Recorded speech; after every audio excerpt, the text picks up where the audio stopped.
नमस्कार प्यारे विद्यार्थियों। 1857 की क्रांति हम पूरी पढ़ चुके थे राजस्थान के संदर्भ में। और आज हम प्रमुख किसान आंदोलनों की बात करेंगे। राजस्थान में जो जो किसान आंदोलन हुए, वहाँ से सवाल आने की संभावना प्रबल रहती है। तो बढ़िया तरीके से पढ़ेंगे, बेहतरीन पढ़ेंगे, ठीक है। तो आज की क्लास की मैं हेडिंग डाल देता हूँ, प्रमुख किसान आंदोलन, ठीक है। राजस्थान में प्रमुख किसान आंदोलन, ठीक है। आज का टाइटल क्या रहेगा? राजस्थान राजस्थान में प्रमुख प्रमुख किसान आंदोलन। राजस्थान में प्रमुख किसान आंदोलन, ये एक टॉपिक रहेगा, ठीक है। तो प्यारे विद्यार्थियों, किसान आंदोलन क्यों प्रारंभ हुए, इसके पीछे क्या कारण थे, वो हम जानने का प्रयास करेंगे। दरअसल एक पीछे का बैकग्राउंड जब हमको पता होता है ना किसी भी घटना का, तो हम उस घटना के बारे में बेहतरीन जान सकते हैं, ठीक है। दरअसल मध्यकाल में और जो राजपुताने की भूमि थी, वो विद्यार्थियों चार भागों में बटी हुई थी, ठीक है। कितने भागों में? चार भागों में बटी हुई थी, ठीक है। चार में कौन कौन सी? एक थी खालसा भूमि, एक थी जागीर भूमि, एक होती थी चारागाह भूमि और एक होती थी भूमिया भूमि, ठीक है। इसमें जागीर भूमि जो होती थी वो जागीरदारों के नियंत्रण में होती थी, ठीक है। जागीरदार कौन होते थे ये मैं बताऊंगा। जागीरदार और जमींदार, दो प्रकार के लोग जागीरदार, जो जागीर भूमि होती थी उसका इस्तेमाल करते थे। और एक होती थी खालसा भूमि, जो सीधे केंद्र के नियंत्रण में होती थी, है ना। खालसा भूमि का जिक्र मैं पहले भी कर चुका हूँ।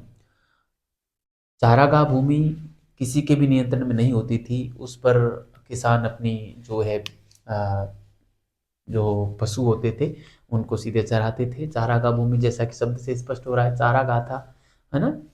तो उसमें किसी का नियंत्रण नहीं होता था। और अंतिम जो भूमि का प्रकार है वो है भौमिया भूमि। भौमिया भूमि अ, पहरेदारों को, या जो जागीरदार होते थे उनको, या जो सड़क की सुरक्षा करते थे, रास्तों की जो सुरक्षा करने वाले लोग होते थे, उनको उनकी सेवा के बदले दे दी जाती थी। तो वो भौमिया भूमि कहलाती थी, ठीक है। इस भूमि से और सरकार अपना टैक्स वसूलती थी, कर वसूलती थी, ठीक है।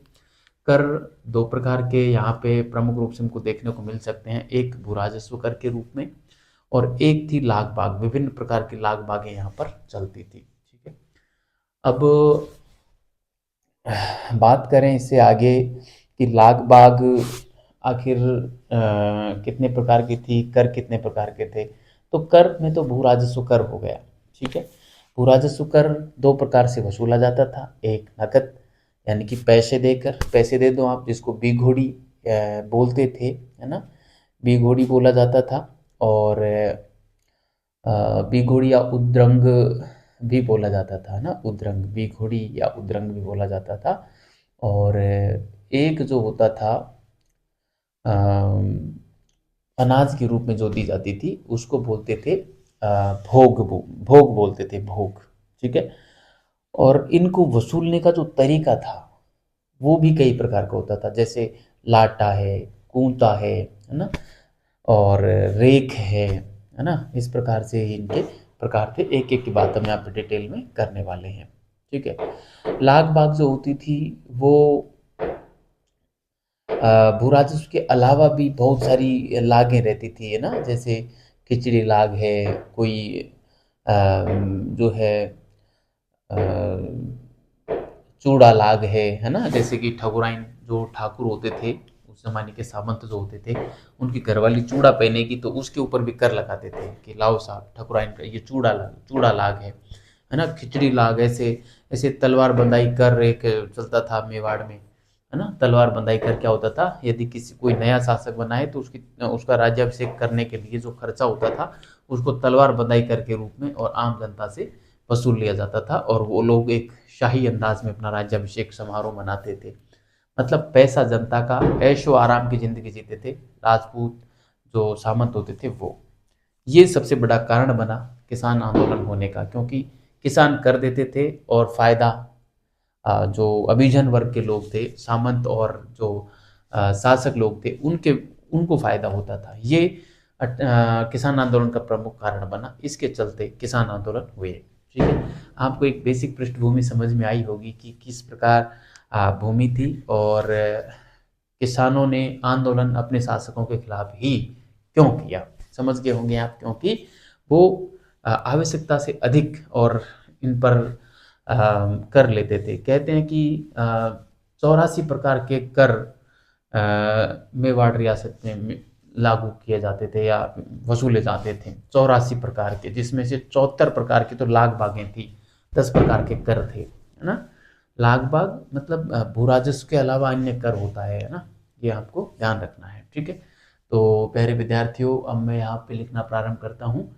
देखो, हम इसके राजस्थान में प्रमुख किसान आंदोलन, इस टॉपिक में हम सबसे पहले हम परिचय लिखेंगे, है ना। परिचय में देखो, इसमें क्या करेंगे, हम एक बेसिक परिचय, हम सबसे पहले परिचय लिखेंगे, है ना, परिचय। और दूसरे टॉपिक में हम चले जाएंगे प्रमुख प्रमुख किसान आंदोलन, प्रमुख किसान आंदोलन, है ना।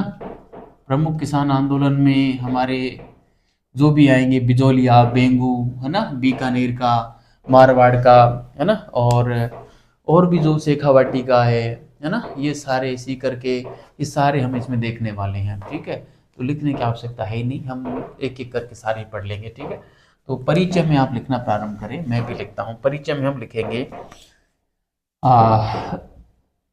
परिचय में हम यहाँ से लिखना प्रारंभ करते हैं, सॉरी, मध्यकाल मध्यकालीन राजपुताने में, मध्यकालीन राजपुताने में भूमि को प्रमुखतः चार भागों में विभाजित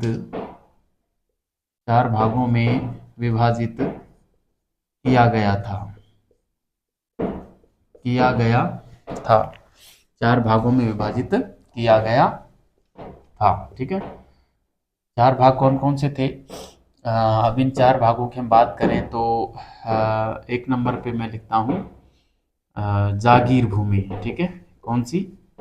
जागीर भूमि। ठीक है, जागीर भूमि जो होती थी वो किसी भी जागीरदार को प्रदान की, जागीरदार के नियंत्रण में जो भूमि होती थी वो जागीर भूमि होती थी, है ना। जागीरदार या सामंत को जो भूमि दी जाती थी, है ना, तो मैं यहाँ पे लिखूंगा जागीरदार या सामंत के नियंत्रण में रहने वाली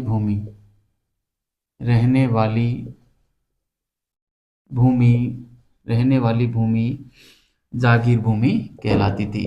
ठीक है, जागीर भूमि कहलाती थी। ठीक है, जागीर भूमि कहलाती थी। और जागीर जो था, जो ये जागीरदार जो था, इस भूमि से कर वसूलता था, अपना वेतन रखता था अपने पास, और शेष भूमि को, शेष राजस्व को भेज देता था केंद्र के पास। ठीक है, सामंत कहें या जागीरदार कहें, देखो जागीरदार और एक शब्द मिलेगा आपको जमींदार, है ना। सॉरी, आप यहाँ पे दो शब्दों को समझें, मैं यहाँ पे नोट डाल के लिखना चाहूँगा। ठीक है, एक तो होता है जागीरदार,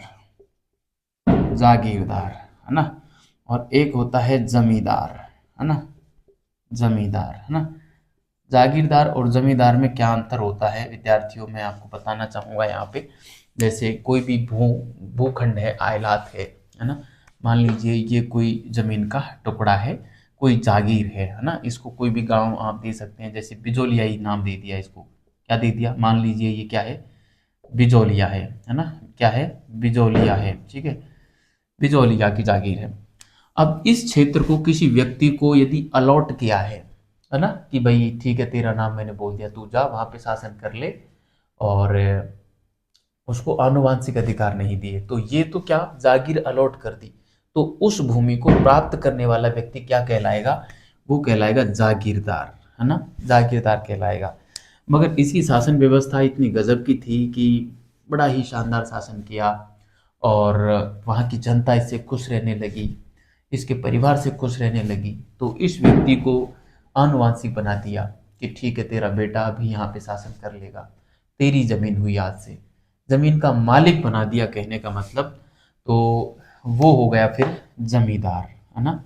जमींदार कहने का मतलब जमींदार जो था वो जमीन का मालिक होता था, इसका वंशानुगत अधिकार होता था, है ना, इसका क्या होता था, वंशानुगत अधिकार, वंशानुगत अधिकार होता था जमीन पर, है ना, अधिकार होता था। देखो जमींदार, जमीन का जो मालिक है जमींदार, और ये है जागीरदार, है ना, मतलब इसको कुछ समय के लिए ही दी जाती थी बस, है ना।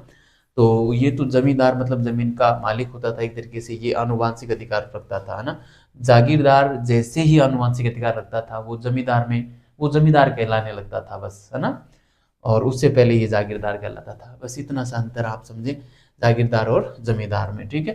तो आप समझ गए होंगे इस बात को, मैं यहाँ पे इसको तो खैर मिटा देता हूँ, आप अपने स्तर पे आपकी जो नोटबुक है उसमें आप लिख लेना, मैं इसको मिटा रहा हूँ, ठीक है। तो ये जागीर भूमि की बात मैंने यहाँ पे कर ली है, आपको बढ़िया तरीके से समझ में आ गई होगी। इस जागीरदार को ही सामंत बोलते थे, जो मुख्य शासक के नीचे काम करता था, है ना, ये आपको पता ही होगा। नंबर 2 मैं यहाँ पे लिखना चाहूँगा, मैंने यहाँ पे रेड पेन का इस्तेमाल नहीं किया, दूसरे नंबर पे मैं कर रहा हूँ खालसा भूमि, है ना, खालसा भूमि, ठीक है। तो खालसा भूमि में आते थे भाई साहब, हम बात करें तो यह भूमि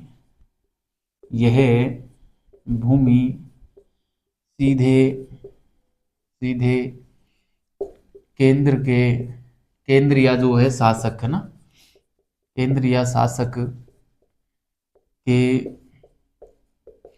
नियंत्रण वाली होती थी, के नियंत्रण में होती थी, में होती थी, के नियंत्रण में होती थी, तथा तथा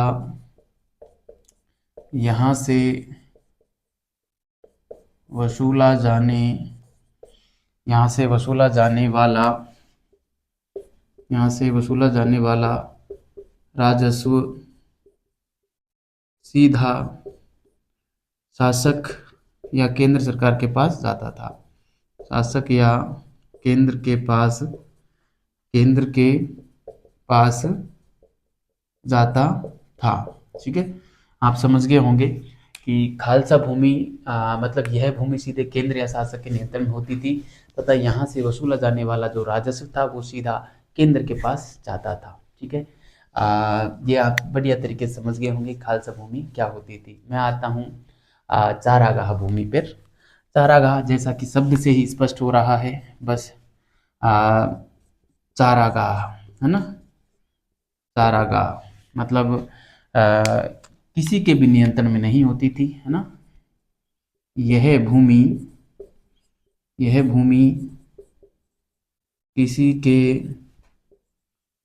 भी नियंत्रण में नहीं होती थी, किसी के भी नियंत्रण में नहीं होती थी। यहाँ पर घास उगती थी, यहाँ पर घास उगती थी, जिसको जिसको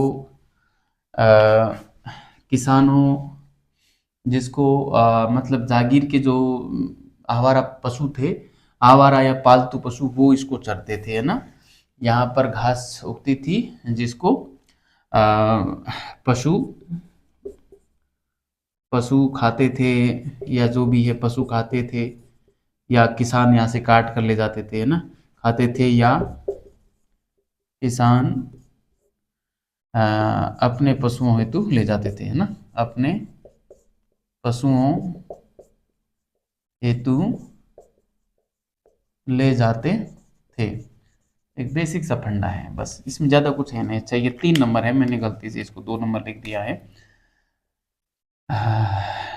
4 नंबर पे हम लिखें भौमिया भूमि, ठीक है, भौमिया भौमिया भूमि, ठीक है। भौमिया भूमि दरअसल यह भूमि जो है जो हमारे होते थे क्या नाम से पहरेदार, जो पहरा देते थे, है ना, पहरेदार, वे सड़क सुरक्षा, है ना, सड़क या मार्गों की सुरक्षा, है ना, सड़क या मार्गों की सुरक्षा रखने वालों है, सुरक्षा करने वालों को दे दी जाती थी, वालों को दी जाने वाली भूमि, है ना, वालों को दी जाने वाली भूमि, है ना। सड़क सुरक्षा और जो पहरेदार भी एक तरीके से गांव की सुरक्षा करने वाले लोग होते थे, गांव की, बस्ती की या कबीले की, ठीक है, तो वो कहलाते थे भूमिया, है ना।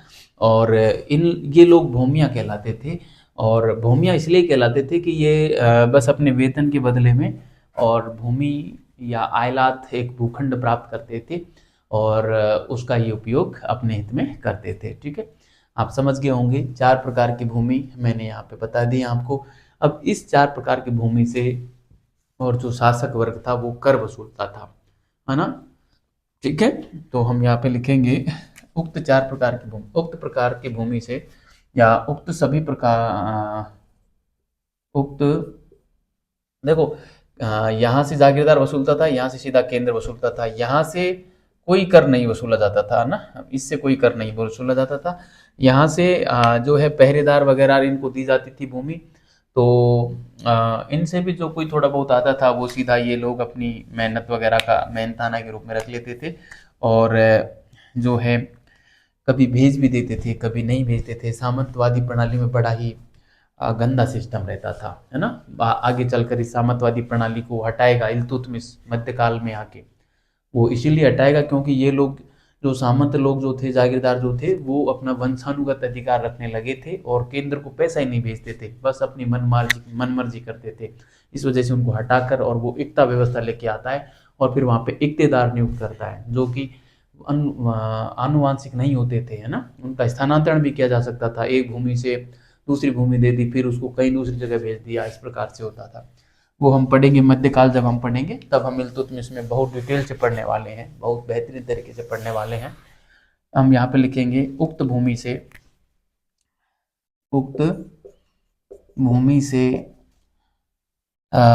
शासक वर्ग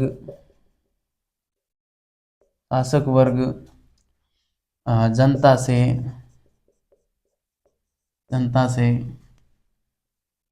कर वसूलता था, ठीक है। शासक वर्ग जनता से कर वसूलता था, ठीक है, और जनता से कर वसूलता था, जो कि निम्नलिखित था, है ना। अब देखो कौन कौन से कर वसूलता था। इन करों में हम यहाँ पे देख सकते हैं, एक तो ये वसूलता था भू राजस्व कर, एक तो था भू राजस्व कर, ठीक है, और दूसरा जो था वो था लाग व बाग वसूले जाती थी, है ना, लाग और बाग ये वसूली जाती थी, ठीक है। भू राजस्व कर और एक लाग व बाग वसूली जाती थी, है ना, लाग बाग, ये व है, लाग बाग वसूली जाती थी, ठीक है। तो भू राजस्व कर और लाग बाग क्या थी ये हम जानेंगे अगली स्लाइड पे। आप इसको बढ़िया तरीके से उतार लें विद्यार्थियों, मैं साइड में हो गया हूँ, आप स्क्रीनशॉट ले लें और मैं इसको मिटा के और हम आते हैं अगली स्लाइड पे, ठीक है। आपको ये बढ़िया तरीके से समझ में आ रहा होगा, ऐसी मुझे आशा है, ठीक है। तो चलो ये हमने मिटा दिया है। और विद्यार्थियों जो किसान आंदोलन आएंगे, अभी ये मैं एक बेसिक पृष्ठभूमि बता रहा हूँ आपको, बस ठीक है। और उसके बाद हम जो है बड़ी ही डिटेल में और किसान आंदोलन पढ़ने वाले हैं। ऐसा पढ़ेंगे कि आपको किसान आंदोलन फिर किसी भी और कोचिंग में देखने की आवश्यकता नहीं रहेगी, इतना डिटेल में हम यहाँ पर पढ़ लेंगे, ठीक है। तो मैं यहाँ पे बात करूँ भू राजस्व कर की, है ना। एक नंबर पे हम बात कर रहे हैं भू राजस्व कर, ठीक है। तो भू राजस्व कर जो था वो दो प्रकार से वसूला जाता था। एक तो नकद भी लिया जाता था और एक जो है मैं यहाँ पे बताऊं, दो प्रकार से वसूला जाता था। एक तो लिया जाता था नकद, है ना। नकद नकद जो लेते थे उसको बी घोड़ी बोलते थे, है ना। बी घोड़ी या उद्रंग बोलते थे, है ना। बी घोड़ी या उद्रंग बोलते थे। और जो एक लिया जाता था अनाज के रूप में, अनाज के रूप में, उसको बोलते थे भोग, है ना। उसको क्या बोलते थे? भोग, ठीक है। अब बी घोड़ी या भोग को लेने के लिए भी इन लोगों की कई विधियां होती थी। उन विधियों को लाटा, कूटा, रेख इनके नाम से जानते थे, ठीक है। तो हम यहाँ पे लिखेंगे, इसको हम यहाँ पे लिख सकते हैं कि भू राजस्व वसूलने की विधियां, है ना। भू राजस्व वसूलने वसूलने की आ, प्रमुख विधियां, है ना। भू राजस्व वसूलने की प्रमुख विधियां, ठीक है। तो इन विधियों में कौन कौन सी विधि आती थी तो मैं यहाँ पे आपको बताना चाहूंगा। विधियों में देखो, एक तो आ जाएगी हमारी लाटा, है ना, लाटा। और एक आ जाएगी हमारी कूटा, लाटा, कूटा। और एक आ जाएगी हमारी रेख, है ना, रेख, ठीक है। लाता, कूटा और रेख। देखो ये तीन प्रकार की आपको इन विधियों को थोड़ा सा समझना है। लाटा क्या होता था कि जो फसल है, खेत में फसल बो रखी है मान लो, तो और उसके बाद उस फसल को काट लिया, है ना। काटने के बाद उस फसल में से एक निश्चित हिस्सा ले लिया जाता था, वो तो थी लाटा, है ना। तो लाटा क्या हुई? फसल कटने के बाद उस फसल का एक निश्चित हिस्सा कर के रूप में लेना, है ना। तो यहाँ पे लिख सकते हैं फसल कटने फसल कटने के बाद फसल कटने के बाद उस फसल का उस फसल का एक हिस्सा कर के रूप में ले लिया जाता था, ले लिया जाता था, ठीक है। यह पद्धति क्या कहलाती थी? लाटा कहलाती थी, ठीक है। बात करूं मैं कूटा की, ठीक है।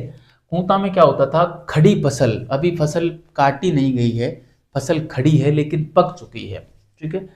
उस समय फसल में से अनुमान लगा लेते थे कि ये जो इतना जो क्षेत्र है वो हम कर के रूप में लेंगे, है ना। वो शासक वर्ग अपना अनुमान लगाता था। मान लीजिए ये कोई खेत है, इसमें फसल खड़ी है साहब, तो इसमें से अनुमान लगा लिया कि साहब हम तो यहाँ से इतना कर के रूप में लेंगे या इतना कर के रूप में लेंगे, है ना। अनुमान, कूटा, कूटने का मतलब कूटना यानी अनुमान लगाना। हम कहते हैं ना कि कभी कभार बड़े बूढ़े आदमी आते हैं हमारे खलिहानों में, और जब हम जैसे नई फसल तैयार हुई, है ना, और जो ट्रैक्टर के माध्यम से हम आजकल निकलवा लेते हैं, जो चारा अलग और अनाज अलग हो जाता है। गेहूं जैसे निकलवाए तो गेहूं का जो चारा होता है उसको तूड़ा बोलते हैं, है ना। हमारे पश्चिमी पूर्वी राजस्थान में तूड़ा बोलते हैं उसको। और एक साइड जो है गेहूं का ढेर होता है, ठीक है। तो वहाँ पे बड़े बूढ़े जब लोग इकट्ठा होते हैं तो वो फिर कहते हैं कि देखिए कूटना भाई कितने गेहूं बैठ जाएंगे, ये कूटना भाई कितना तूड़ा बैठ जाएगा, है ना। तो कूटना मतलब अनुमान लगाना, है ना। तो कूटा का मतलब है अनुमान लगाकर, है ना। खड़ी फसल में अनुमान लगाकर और कर वसूलने की जो विधि थी वो थी कूटा, ठीक है। आप समझ गए होंगे। मैं इसको मिटा देता हूँ और यहाँ पे लिख डालता हूँ कि खड़ी फसल खड़ी फसल का अनुमान लगाकर का अनुमान लगाकर अनुमान लगाकर एक एक निश्चित हिस्सा एक निश्चित हिस्सा एक निश्चित हिस्सा कर के रूप में वसूलना, कर के रूप में वसूलना, है ना। ये विधि विधि है ना। लाटा कोता क्या है? लाता कोता कर नहीं है, कर वसूलने की विधियां हैं, ठीक है। और एक होता था रेख। रेख दरअसल दो प्रकार की होती थी। इसको एक बोलते थे पट्टा रेख और एक बोलते थे भरतू रेख, ठीक है। दो होती थी, मैं यहाँ पे बताना चाहूंगा। रेख जो है यह दो प्रकार की होती थी, है ना। यह दो प्रकार की होती थी, है ना। यह दो प्रकार की होती थी। रेख दो प्रकार की होती थी, कौन कौन सी? एक तो होती थी पट्टा रेख, है ना, पट्टा रेख, ठीक है। और एक होती थी भरतू रेख, भरतू रेख, ठीक है। पट्टा रेख और भरतू रेख, ठीक है। दो प्रकार की ये होती थी रेख, ठीक है। पट्टा रेख में क्या होता था? दरअसल जैसे शासक है, शासक जो जागीरदार या जमींदार वगैरह होते थे, वो किसान को, और एक खेत, जैसे मान लो किसान का ये एक कोई खेत है, ठीक है। ये क्या है? किसान का कोई खेत है।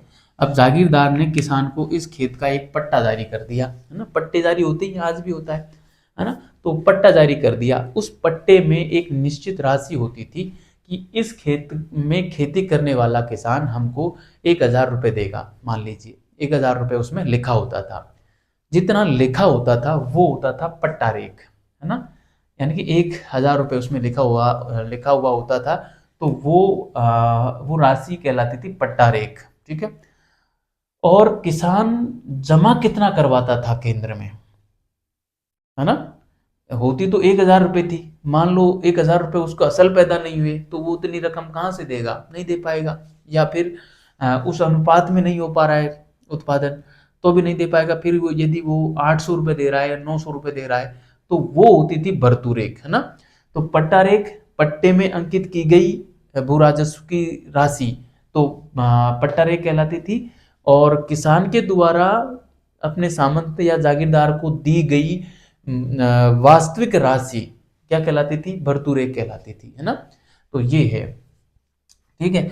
तो हम यहाँ पे लिखेंगे, आप समझ गए होंगे इन दोनों की परिभाषा को। वैसे लिखने की आवश्यकता नहीं है, लेकिन आप समझ गए होंगे। मैं एक संक्षिप्त में यहाँ पे दर्शा देता हूँ, बस, ज़्यादा कुछ है नहीं। पट्टा रेख का मतलब होता था किसान को प्राप्त पट्टे पर अंकित राशि, है ना। किसान को प्राप्त किसान को प्राप्त पट्टे पर अंकित की गई कर की राशि, कर की राशि, है ना। ये क्या कहलाती थी? पट्टा रेख कहलाती थी। पट्टा रेख कहलाती थी। पट्टा रेख कहलाती थी, ठीक है। और भरतू रेख में क्या आता था? भरतू रेख में होती थी किसान के द्वारा दी गई राशि, है ना।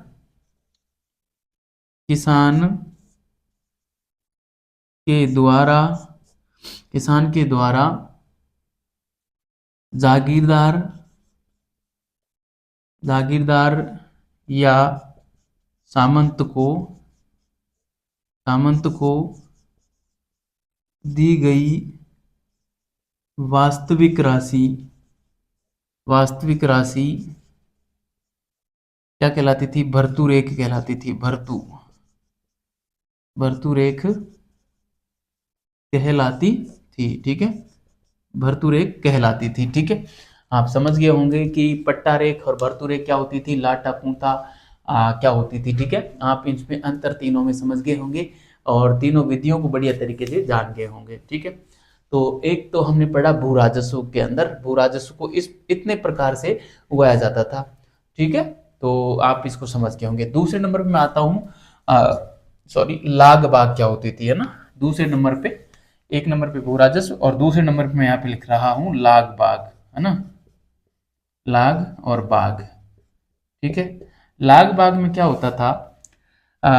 लाग बाग जो होती थी विद्यार्थियों, ये भू राजस्व कर के अलावा और अन्य चीजों से संबंधित होती थी, जिसका खेत से कोई टंटा नहीं होता था ना। कहते हैं कि मेवाड़ में 84 प्रकार के विभिन्न प्रकार से कर वसूले जाते थे, है ना। वैसे लाग बाग एक प्रकार का कर ही है ना, लेकिन भू राजस्व नहीं है, यानी भूमि से संबंधित नहीं है ना। जैसे खिचड़ी पर लाग थी, खिचड़ी लाग, चूड़ा लाग, है ना। और कोई घोड़ी लाग, जैसे जागीरदार का बेटा पहली बार घोड़ी पे चढ़ रहा है तो घोड़ी लाग दो साहब। अरे यार ये कौन सी बात हुई है ना। लेकिन ये लूटते थे आपका, यदि कर देने जा रहे हो तो उसके ऊपर भी ये लाग लगाते थे, है ना, कि आपका टैक्स जमा करेंगे इसके लिए आप हमें लाग दो। ये भी मतलब बहुत बुरा हाल था, है ना। तो वो भी एक लाग होती थी। कहने का मतलब भू राजस्व से अतिरिक्त जो मतलब यह भी विभिन्न प्रकार से और इनके द्वारा वसूली जाने वाली जो एक राशि होती थी, है ना, वो होती थी लाग बाग। ठीक है, आप यहाँ पे लिखेंगे कि लाग बाग क्या होती थी। किसानों से किसानों से कहें या फिर जागीरदारों के द्वारा, ऐसे हम लिखेंगे। किसानों से तो खैर क्या ही, पूरी जागीर से ही वसूली जाती थी, सभी से वसूली, जो जागीर में रहते थे उन सभी से वसूली जाती थी, है ना। किसानों का कोई स्पेशली रोल नहीं है। तो हम यहाँ पे लिखेंगे जागीरदार द्वारा, जागीरदार लिखे या सामंत लिखे, जागीरदार या सामंत द्वारा अपनी अपनी जागीर से विभिन्न प्रकार की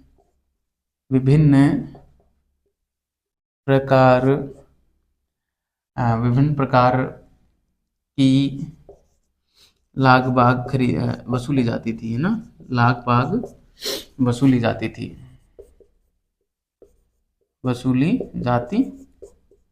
है ना, वसूली जाती थी। जैसे खिचड़ी लाग, है ना। पहले बनाते थे खिचड़ी, बहुत बाजरे को कूटते थे, बड़ी मेहनत होती थी खिचड़ी बनाने में, वो अलग ही खिचड़ी होती थी। खिचड़ी लाग, है ना। चूड़ा लाग, जैसे उनकी ठकुराइन चूड़ा पहन रही है तो उसके ऊपर लाग दो साहब, है ना। और ये होते थे, बस आप इतना ध्यान रखें, खिचड़ी लाग, चूड़ा लाग वगैरह वगैरह। ठीक है, तो कहने का मतलब ये वसूलते थे। और मेवाड़ में जो है जो हम, वैसे आपके पाठ्यक्रम में नहीं है शायद, और मैं आपको बताऊं, मेवाड़ में कुल 84 प्रकार के कर वसूले जाते थे, है ना, वसूले जाते थे। ठीक है, 84 प्रकार के कर वसूले जाते थे। इन 84 प्रकार के कर में 74 प्रकार तो लाग बागों के थे, 74 प्रकार के लाग बाग थे, है ना, लाग बाग थे। ठीक है, 74 प्रकार के लाग बाग थे बस। ठीक है, तो ये बात आपको ध्यान रखनी है। ठीक है, लाग बाग आप समझ गए होंगे। तो अब देखिए, अब कारण आपको नजर आएगा, भू राजस्व कर वसूलते थे और लाग बाग वसूलते थे। भू राजस्व कर और लाग बाग को ये इतने बेरहमी से वसूलते थे, यानी कि आपका भू राजस्व एक दिन भी लेट हो गया तो दूसरे दिन आप जमा कराने जा रहे हैं तो उसको जमा करने के लिए भी आपको टैक्स देना पड़ेगा, है ना। मतलब लाग को भी जमा करने के लिए लाग देनी पड़ेगी। इस मतलब इतने बेरहम लोग थे ये लोग, है ना। तो मतलब इतने अत्याचार हो रहे थे जनता पर इन लोगों के, तो जनता ने परेशान होकर, किसानों ने परेशान होकर और इन लोगों के खिलाफ आंदोलन करना प्रारंभ कर दिया। ठीक है, तो वो बात हम लिखेंगे, यहाँ पे जगह हमारी नहीं है। आप इसको बढ़िया तरीके से उतारें विद्यार्थियों, मैं इसको मिटा रहा हूँ और हम आते हैं अगली स्लाइड पे, और वहाँ पर हम चर्चा करेंगे आखिर किसान आंदोलन के क्या कारण थे, और फिर एक एक किसान आंदोलन की चर्चा करेंगे। ठीक है, तो आप इसको उतारें, मैं इसको मिटा रहा हूँ। ठीक है,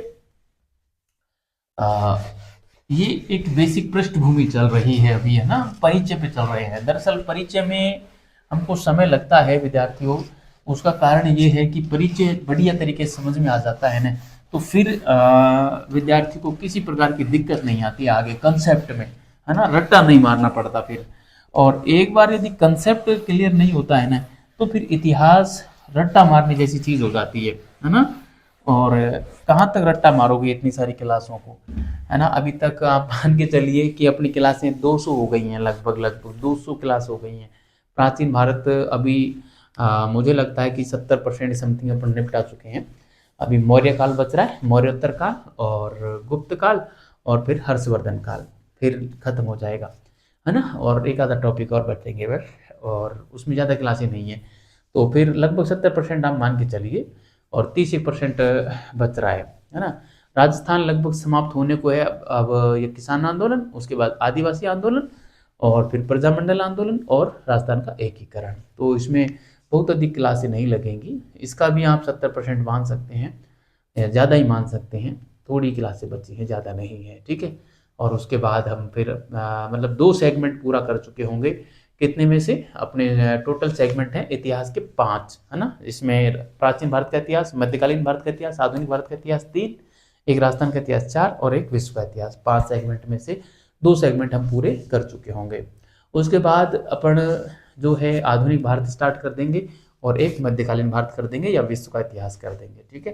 तो बहुत जल्द हम निपटा देंगे। अप्रैल अप्रैल के महीने तक अपन संपूर्ण पाठ्यक्रम को पूरा कर देंगे जहाँ तक है ना। अप्रैल नहीं होगा तो लास्ट मई में कर देंगे। उसके बाद मान के चलिए एग्ज़ाम अगस्त से पहले होगा नहीं, तो मई के बाद में आपको जून, जुलाई और अगस्त 3 महीने आपको रिवीजन करने का मौका मिलेगा। आप बढ़िया तरीके से रिवीजन करना। मैं कह रहा हूँ विद्यार्थियों, इतना जो कंटेंट मैं पढ़ा रहा हूँ वो पर्याप्त है, सफिशिएंट है। आप इसको तैयार कर लेना बस, और जीके वाला पेपर बढ़िया कर लेना, आपका काम अच्छे से हो जाएगा। पिछले साल के पेपरों को जितना हो सके उतना पढ़ना, जितना हो सके उतना पढ़ना। 1 बार, 2 बार, 3 बार पप्पू सिंह प्रजापति जी की पुस्तक आती है, उसको ले आओ, एक ही पुस्तक लाओ, उसको बार बार पढ़ो। राजस्थान के इतिहास में हमारी खुद की पुस्तक आ रही है, उसको पढ़ लेना, या आप अन्य कोई पुस्तक पढ़ लेना, ठीक है। बाध्यता नहीं है कि आप मेरी ही पुस्तक पढ़ें, लेकिन हमारी पुस्तक पढ़ोगे तो आपको ऑथेंटिक सोर्सेज मिलेंगे। पहली चीज तो ये, गोपीनाथ शर्मा, हीराचंद ओझा, राघवेंद्र मनोहर सिंह, नारायण लाल माली, ऐसी पुस्तकें, है ना। जैन मतलब सरमैंड पावा, है ना। ऐसी पुस्तकों से हमने व्याख्याएं उठाई हैं उनकी, तो कोई आसान नहीं है ये काम। तो आप ऐसी पुस्तक पढ़ सकते हैं। मार्केट में एक भी ऐसी पुस्तक नहीं है जो ऑथेंटिक सोर्सेज के माध्यम से लिखी गई हो, ठीक है। तो मैं जितना कह रहा हूँ उतना ही कर लेना, आपका काम बढ़िया से हो जाएगा बस, ठीक है। आगे हम बात करते हैं दरअसल कि आ, उक्त करों को उक्त करों व लाग बाघों को उक्त करों व लाग बाघों को आ, शासक वर्ग शासक वर्ग जनता से आ, अत्याचारपूर्ण अत्याचारपूर्ण तरीके से वसूलता था। जनता शासक वर्ग जनता से अत्याचारपूर्ण तरीके से वसूलता था वसूलता था जिसके कारण जिसके कारण जिसके कारण शासक व जनता के मध्य शासक व जनता के मध्य शासक व जनता के मध्य शासक व जनता के मध्य जो संबंध थे वो कटुतापूर्ण हो गए, के मध्य संबंध कटुतापूर्ण हो गए कटुतापूर्ण हो गए। परिणाम स्वरूप परिणाम स्वरूप परिणाम स्वरूप किसानों ने शासक वर्ग के खिलाफ शासक वर्ग के खिलाफ शासक वर्ग के खिलाफ आंदोलन आंदोलन करना प्रारंभ कर दिया, ठीक है। जिसके तहत विभिन्न आंदोलन हुए, है ना। जिसके तहत विभिन्न आंदोलन हुए, विभिन्न आंदोलन हुए, है ना, विभिन्न आंदोलन हुए, ठीक है, इसके तहत विभिन्न आंदोलन हुए। प्रमुख आंदोलन निम्नलिखित हैं, ठीक है, प्रमुख आंदोलन, प्रमुख आंदोलन निम्नलिखित हैं, प्रमुख आंदोलन निम्नलिखित हैं, ठीक है।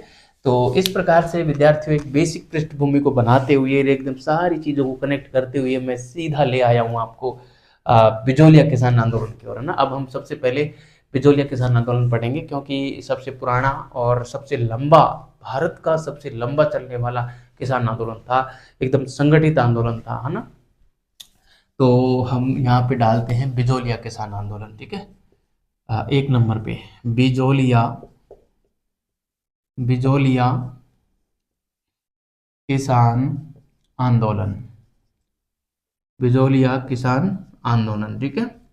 बिजोलिया किसान आंदोलन हम यहाँ पे पढ़ेंगे। बिजोलिया किसान आंदोलन का हम एक बेसिक सा परिचय आज की क्लास में हम देख लेते हैं और क्लास को पूरी करेंगे, क्योंकि समय हो चुका है। तो बिजोलिया किसान आंदोलन की हम बात कर लेते हैं विद्यार्थी, बेसिक परिचय में बता देता हूँ। बिजोलिया को पहले विजयावल्ली या विद्यावल्ली या विजयावली भी कहा जाता था, और सांगा ने अशोक परमार को ऊपरमाल की एक जागीर प्रदान की थी, क्योंकि अशोक परमार ने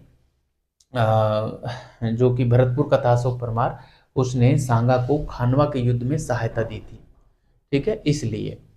तो जो अशोक परमार था उसकी ये जागीर थी, ठीक है। और यहाँ पर 79 गांव, इस बिजोलिया जागीर में 79 गांव शामिल थे, और धाकड़ जाति के किसान यहाँ पर अधिक थे, है ना। कौन? धाकड़ जाति के किसान यहाँ पर अधिक थे। 1921 की जो जनगणना थी उसके अनुसार यहाँ पर 15,000 की जनसंख्या यहाँ पर निवास करती थी, और ये जो जनसंख्या थी वो सुरक्षा के रूप में, अपनी सुरक्षा के रूप में मराठों को चौथ नामक कर ये देते थे, ठीक है, मराठों को चौथ नामक कर देते थे। मगर एक यहाँ के ठिकानेदार हुए या सामंत हुए बिजोलिया के, उनका नाम था केशव दास, उन्होंने केशव दास थे, जिन्होंने 1810 में ही और चौथ से मुक्ति दिला दी थी, ठीक है, चौथ से मुक्ति दिला दी थी। मगर उसके बाद अगले जो शासक आए, गोपाल दास आए, गोपाल दास रहे करीब 1894 तक रहे, ठीक है। उसके बाद फिर आए किशन सिंह, है ना। किशन सिंह अगले अगले ठिकानेदार हुए, और किशन सिंह जो थे वो बड़े ही मतलब क्रूर प्रवृत्ति के जागीरदार थे। उसने किसानों के ऊपर अत्याचार किए, विभिन्न प्रकार की लाग बागी और करें लगा दी, जिसकी वजह से किसान जो है परेशान होकर और जागीरदार के खिलाफ जो है किसान आंदोलन प्रारंभ कर दिया, ठीक है। तो इस प्रकार से ये एक बेसिक परिचय होगा, वो हम लिख लेते हैं, बस परिचय लिख लेते हैं, मैंने जो बोल के सुनाई ये घटना, और आज की क्लास को हम यही समाप्त करेंगे, ठीक है। तो देखो हम क्या लिखेंगे। बिजोलिया को, दरअसल आज जुकाम भी लगने को है, हो सकता है कल परसों इसका असर देखने को मिलेगा। बिजोलिया को विजयावली या विंध्यावली भी कहा जाता था,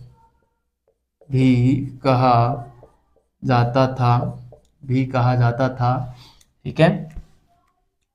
जगनेरी भरतपुर में पड़ता है ना, जगनेरी भरतपुर में पड़ता है ये। जगनेरी के अशोक परमार को, जगनेरी के अशोक परमार को खानवा युद्ध कब हुआ था, ये आप सन बताएंगे मुझे, आप लोगों से ये प्रश्न है। अशोक परमार को खानवा युद्ध में सांगा की सहायता करने के बदले, सांगा की सहायता करने के बदले आ, ऊपर माल जागीर प्राप्त हुई थी। ऊपर माल की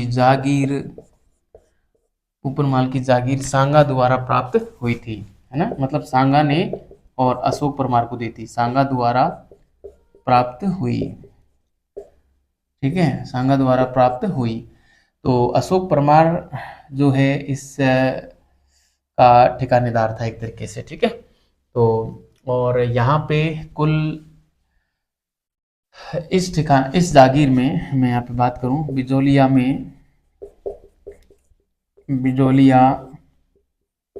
जागीर में कुल 79 गांव शामिल थे। 79 गांव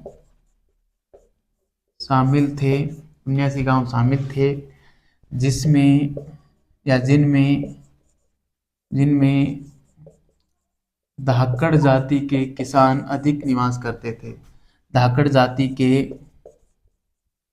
किसान अधिक निवास करते थे।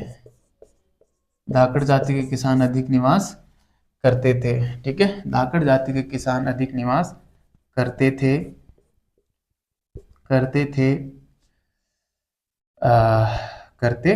ठीक है। 1921 की जनगणना के अनुसार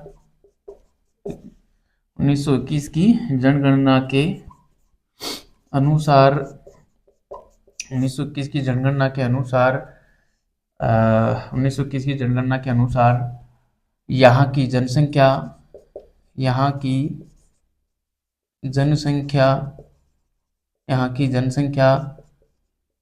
15,000 थी। 1921 की जनगणना के अनुसार यहाँ की जनसंख्या 15,000 थी। ठीक है, 15,000 थी। और ये जो लोग थे, यहाँ के लोग अपनी सुरक्षा हेतु मराठों को चौथ नामक कर देते थे। ठीक है, मैं यहाँ पे लिखना चाहूँगा अगले फैक्ट के रूप में,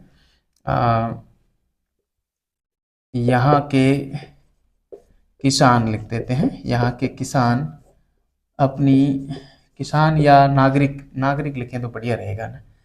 यहाँ के निवासी लिख देंगे, चलो। यहाँ के निवासी व नागरिक में अंतर होता है वैसे। यहाँ के निवासी अपनी सुरक्षा हेतु यहाँ के निवासी अपनी सुरक्षा हेतु मराठों को चौथ नामक कर देते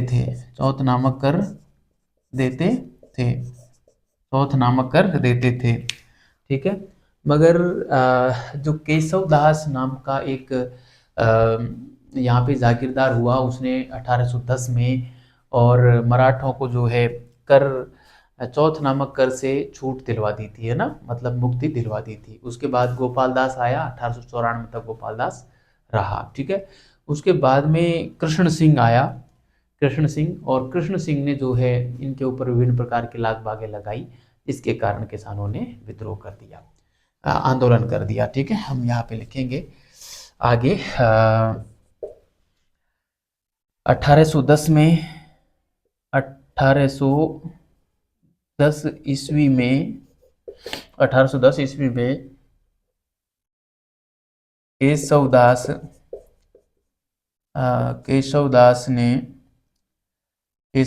ने चौथ से मुक्ति दिलाई।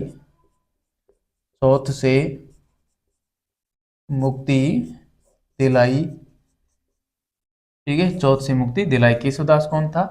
यहाँ का ठिकानेदार था या जागीरदार था। ठीक है, आप लिख लेना। उसके बाद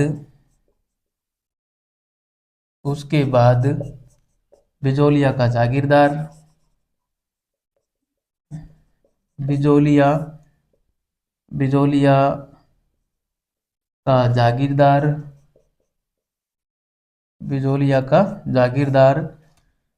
का जागीरदार गोपाल दास बना।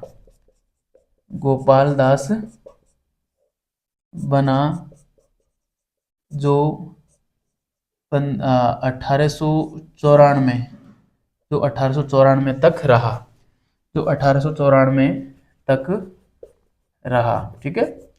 इसके बाद कृष्णदास या कृष्ण सिंह, है ना, या कृष्ण सिंह बिजोलिया का जागीरदार बना, बिजोलिया का जागीरदार बना, बिजोलिया का जागीरदार बना, जिसने किसानों पर अत्याचार किए, बना, इसने किसानों पर अत्याचार किए, इसलिए किसानों ने आंदोलन कर